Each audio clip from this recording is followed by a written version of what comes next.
Well, thank you for taking the time to do this. I really appreciate this, particularly, in between tours. Yeah, Speaking of that, just this little gap right now that you've got, are you able to use this time to relax? Have you been able to relax? I'm trying. Yeah, ended up catching a bit of the tour-itis at the very end of the last tour, so this break couldn't be more welcome. So I've just been resting the last couple days. Did a little bit of sightseeing, but not too much. Just taking it easy. Mm. Bit of sightseeing. Where you been going? What have you been looking at? So we're in Cologne right now, and we Oh, went to see like the cathedral, and a little bit later today we're going to the Lindt Chocolate Museum. So I'm excited for that. okay. That's Yeah, going to be cool. yeah, Um, well, the last time I spoke to, well, anyone in the band, it was Sam actually. It was September 2023, and you had just released the excellent Slow Burn. So it's been like 17, 18 months, right? So about a year and a yeah, half. Sum up, if you can, the ride. So the last 18 months, because it's been an incredible ride. The ride that Conquer Divide has been on. yeah, yeah. It's been crazy. We've done well 2 European tours now since the release. We've had our first single hit the Billboard top 40. Um, So yeah, Paralyzed just recently with Attack Attack. That one, I believe, made it to number 37 or something on the Mm. active rock charts in the States. So that was a big thing for us. We've almost doubled our monthly listeners on Spotify. It's been very well received. So yeah. Incredible. It really, really has been like it's stunning just to read that list of accolades, but also to see the growth, which kind of obviously could send you soaring into the sky. So has all this success and what you've achieved in the last 18 months, has that sunk in fully yet? I don't know. I try to take it a day at a time and enjoy it, but yeah, I don't know if it's fully sunk in yet just because it's just so busy. We're just go, go, go all the time. I don't have time to like dwell on it too much, but I'm sure once things have slowed down a bit and we're more in the writing process for our next record, I'll get to reflect a little bit more on all the accomplishments we've made in the last 18 months. It does feel like it's constantly all go, go, go. Yes. I imagine that's what helps kind of keep you grounded because when you're seeing your songs hit the charts the way they are, you're seeing the numbers double, you're being shouted about just about every corner of the world. It can, it could, make you go, wow, this is really, really cool. So what is Yeah. helping keeping you grounded? Um, well, we kind of do everything. We are boots on the ground. We wear many hats in this band, so I think that helps keep us grounded. We're kind of our own marketing team. We do all of our social media. We do all of our TMing and merchandising and everything behind the scenes is all just us. So I think that Yeah. helps keep us a bit grounded. Mm. Yeah, I get that. I get that. Yeah, there's nothing more real than having to sort through merchandise and jump on Facebook or Yeah. Instagram and put a post up. Right. So obviously, as we said already, you're in between tours right now. You just finished up touring with New Year's Day throughout January 2025. An incredible run of shows. Looking back at that, how was the overall, Yeah. well, how was the overall tour? And was there any particular show that stood out for any particular reason? I would say the whole tour was pretty good. I definitely enjoyed playing. I don't know if I'm pronouncing it right. Thekla. It was the boat in Bristol. That was a cool Oh, show. Yeah. yeah, Thekla. You're I don't right. I don't know if know. I don't Yeah. know if I'm saying it right, but that was a really cool show. But the whole tour was great. I think it definitely went better than expected. So the first time we came over to Europe, that tour with the Warning was already sold out before we were even announced. So our fans didn't have a chance to get tickets or anything. Um, so it's tough playing in front of an all new crowd. Merch sales were kind of so because nobody really knew us. But on this run, even though maybe the venue sizes are a little bit smaller, um, we've seen more success because our fans actually had a chance to come see us and get tickets. So yeah, it's been really good. It's good to be Uh, back. Yeah, it's a totally different environment, isn't it? When people are fully aware that you're already part of that bill. It's not so they're coming along to see you as much as New Year's Day, for example. But then on the flip side, like the opportunity to play to crowds that like have no clue, so to speak, who you are. I mean, it's like it's Yeah. a special challenge, right?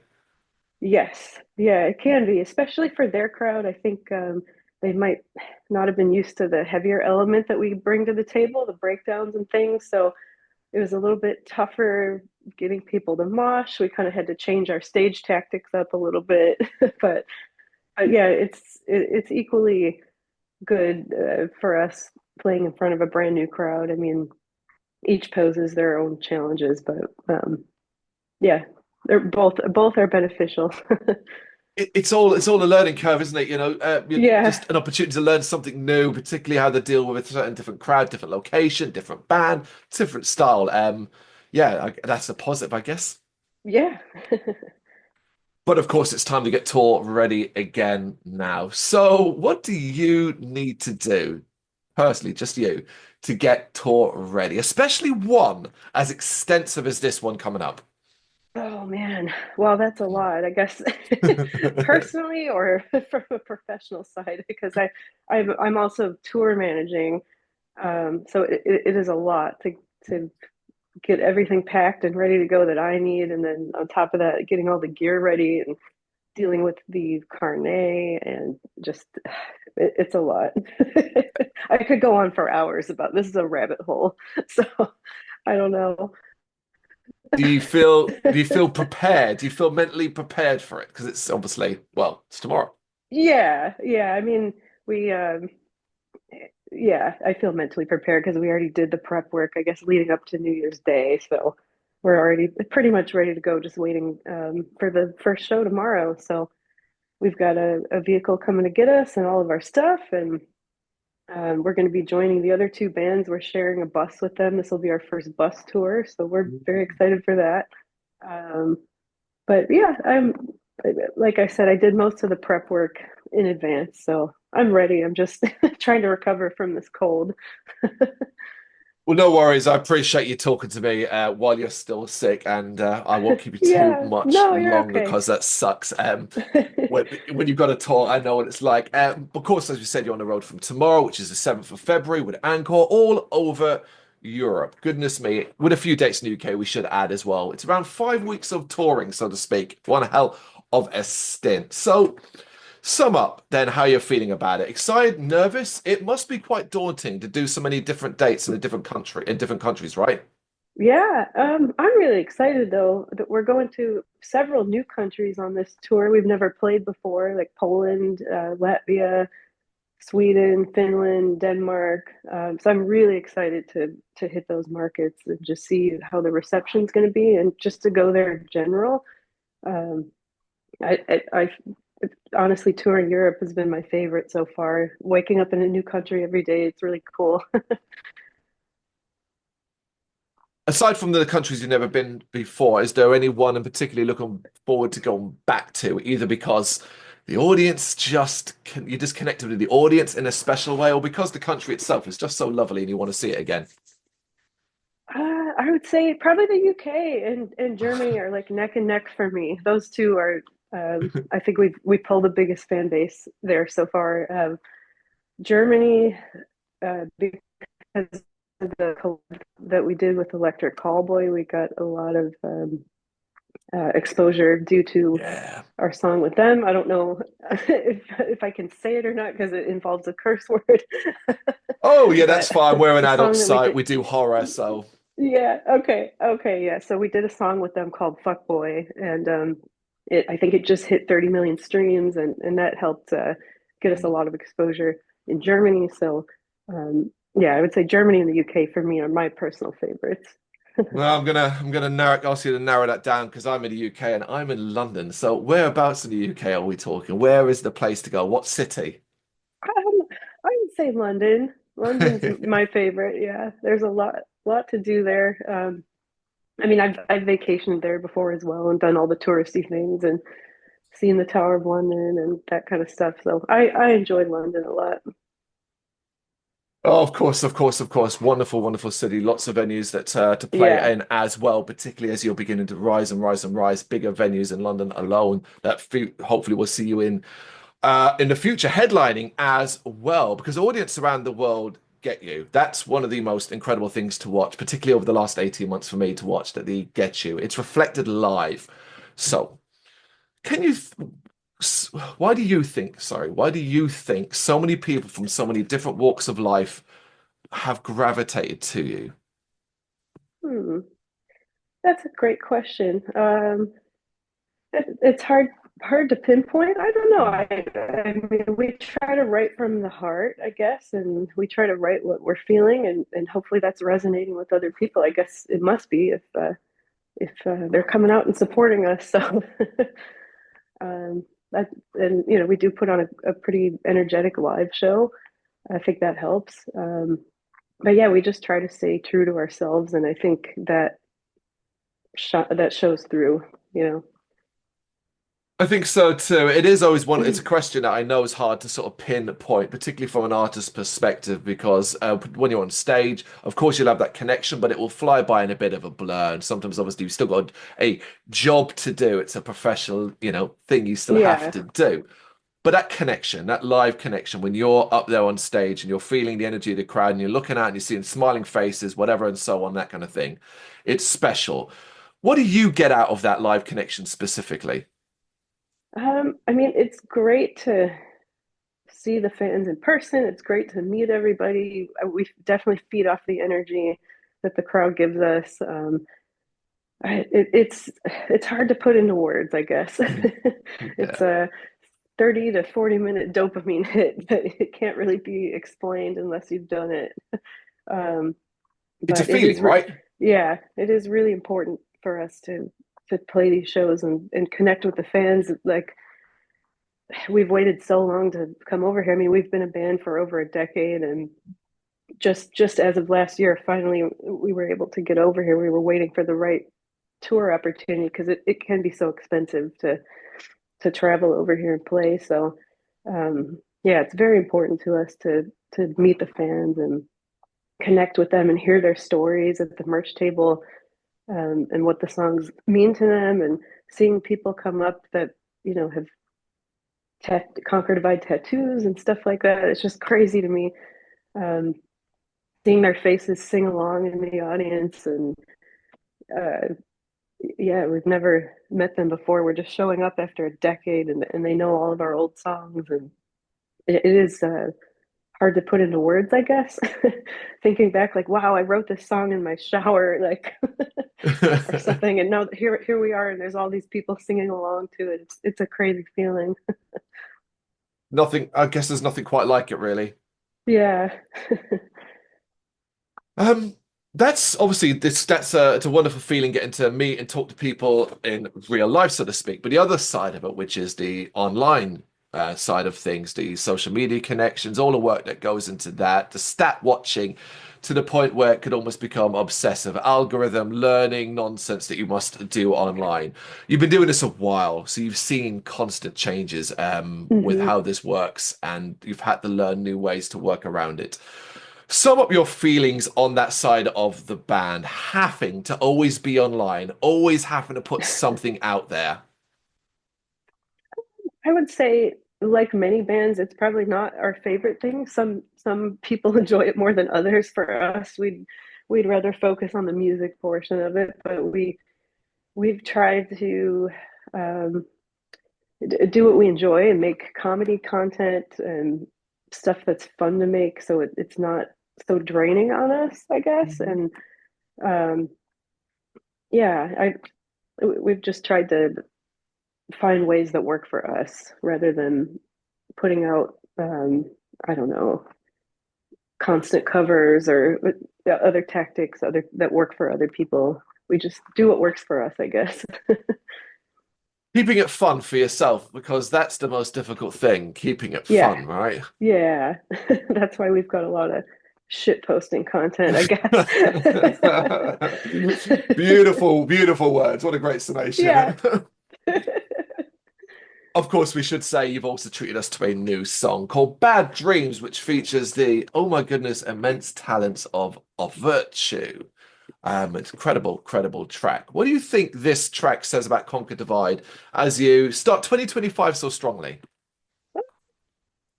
I think it's a solid track. So we actually wrote it with the slow burn cycle, and it was held back kind of as an in-betweener song to come out between slow burn and our next record. So it is very much of the slow burn era. Um, but yeah, I think it's a good 2025 anthem. It touches on mental health and ADHD, and we were so happy to have the Virtue guys. They're from our hometown in Michigan. We were so happy to have them be a feature on the track. I think they brought like a new energy to the track that was necessary.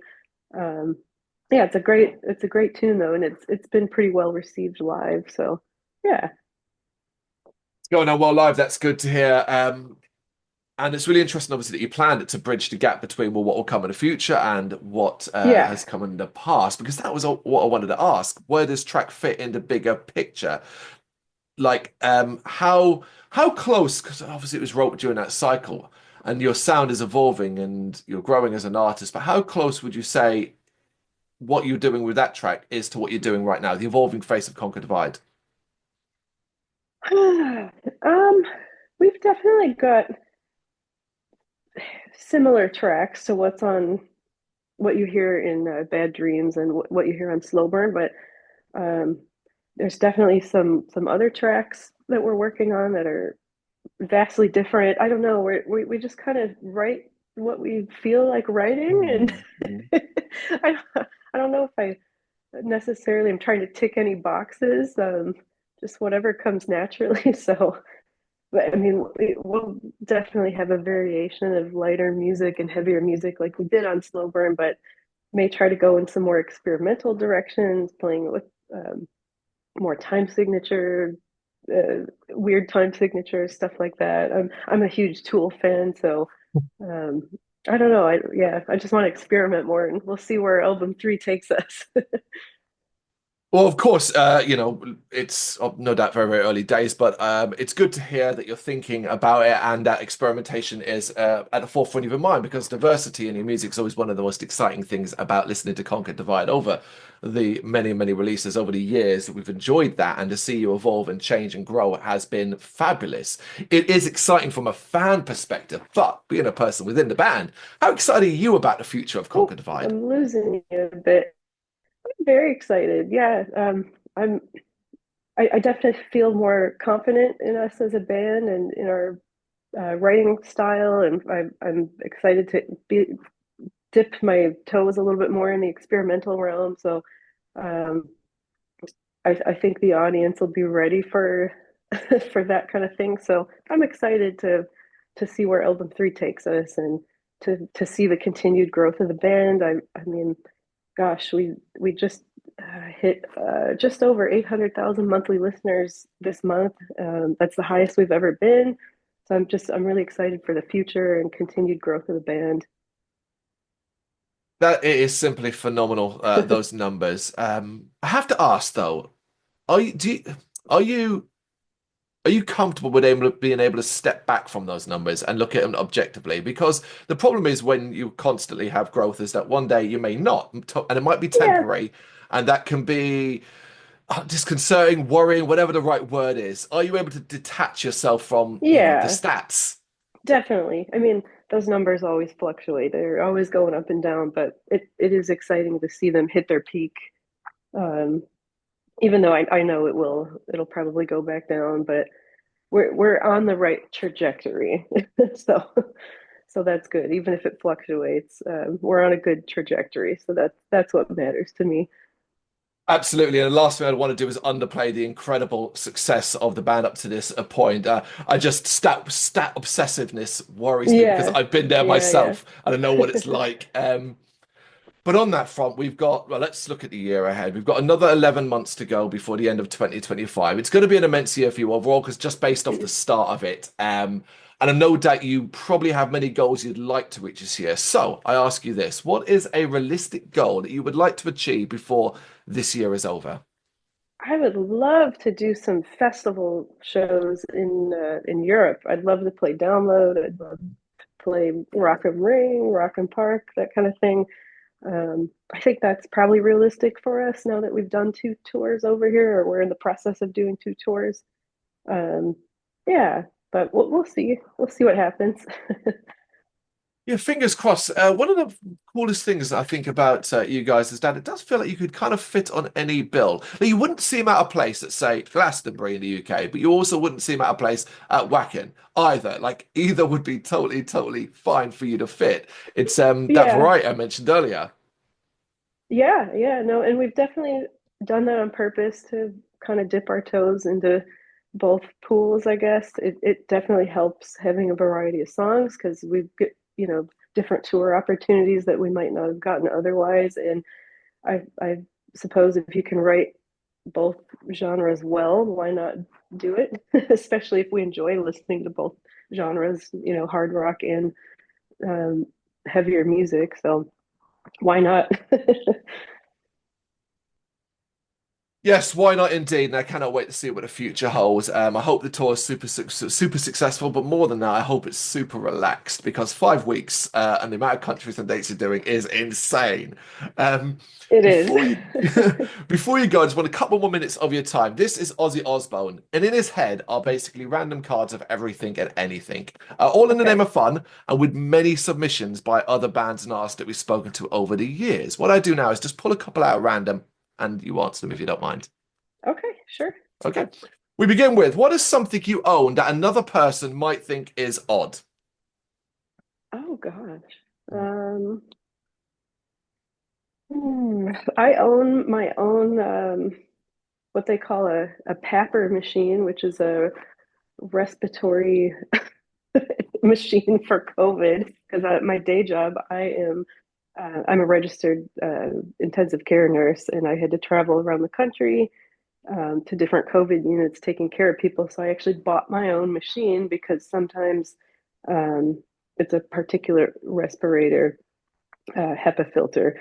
And some hospitals that I would go to wouldn't supply those for their nurses. Right. They would just have regular old masks, which, N95s are only 95% filtration, whereas these machines are 99.9% and above. They're better. So, yeah, kind of a random thing that I own, I guess. I feel like had you answered that, well, I guess 5 years ago, it would have been correct. What? That would have been insanely weird. But now it's just like, oh yes, of Yeah. course. Let's not forget. You need to de-stress. What might you do to help that? Um, Honestly, just going for a long drive and listening to music. I do a lot of my songwriting in the car, actually. I'll put on instrumentals that we're working on and just sing over it or whatever. Long drives, yeah. How are you? What are you doing as a record? Like, are you recording yourself? Do you have like a little device that's kind of recording your and you're speaking and singing out loud? You play back later? I'll just, yeah, sing it into my phone or something on the iPhone recording app. Incredible. Okay. What did you want to be when you grew up originally as a child? Um, I always wanted to go into either archaeology or paleontology. Um, Wow. and I would probably still pursue that if I wasn't doing music. Because I don't know, I find digging up bones and things very interesting. Egyptology also interests me. Where did it divert? I mean, you had that interest, and like that seems so far removed from being a musician. Yeah, well, my parents gave me my first instrument around 12, 13, and so then I was just off to the races with music. Oh, wow. So, like, I mean, obviously, there's no reason why, as time goes by and you have more free time, that you're able to perhaps explore those pursuits again. Imagine being the first, well, I guess maybe you would be the first, but I don't know of any other, the first rock star paleontologist. Yeah, that'd be pretty cool. It's already strange enough that I'm like a rock star slash nurse. I already get weird looks for that, but you know, Oh, the days, dream of the days when just being a rock star was enough to sustain you. I know. I wish. Yeah. If your life had a theme song, what would it be? Yeah. Um, a theme song. I mean, I guess I would say like probably a Tool song because they're my favorite band. So maybe 46 and 2 or Letterellis. Hell of a theme song. And lastly, what is a current trend you'd like to see disappear? Current trend. Gosh, I don't know. Hmm. That's a tough one. Mm. I don't really pay attention, or I haven't paid attention to a lot of trends lately, so I really, I don't know if I can answer that. Well, how are you Um, guys on TikTok? Are you good on there? Do you think you kind of get how that side of things works? yeah, we've kind of taken a step back from TikTok ever since our government over in the US is trying to ban it, and so it's been a little bit tougher to make any moves on there. They've been kind of throttling a lot of the pages and a lot of our friends' pages, so we haven't put as much time and effort into it. We've been focusing more on Reels and YouTube lately. So yeah, I haven't really been following a lot of TikTok trends either, to be honest. Sorry, that's a tough question for me. No, it's almost nice that you don't have an answer sometimes to something like that because there's so many things out there and it can Yeah, become such an infectious world and everybody's trying to, in some way or another, follow a trend so that you don't know any or aren't particularly like looking at any. It's no bad thing, I think. sure. Uh, But maybe you'll end up running into some as you tour throughout Europe, a couple of dates in the UK throughout February and into March with Ankor, starting tomorrow, of course, February 7th. I wish you the best of luck on that tour and Thank everything else you. around it. So thank you so much for taking the time to do this. Appreciate it. Thank you for having me. Thank you very much for watching. If you've enjoyed what you've seen, please consider hitting that like and subscribe button. It does help us out. You can find us at gbhbl.com and across all social media platforms. And if you really want to give us a bit of extra support, please consider buying us a cup of coffee over on our coffee page. Thank you.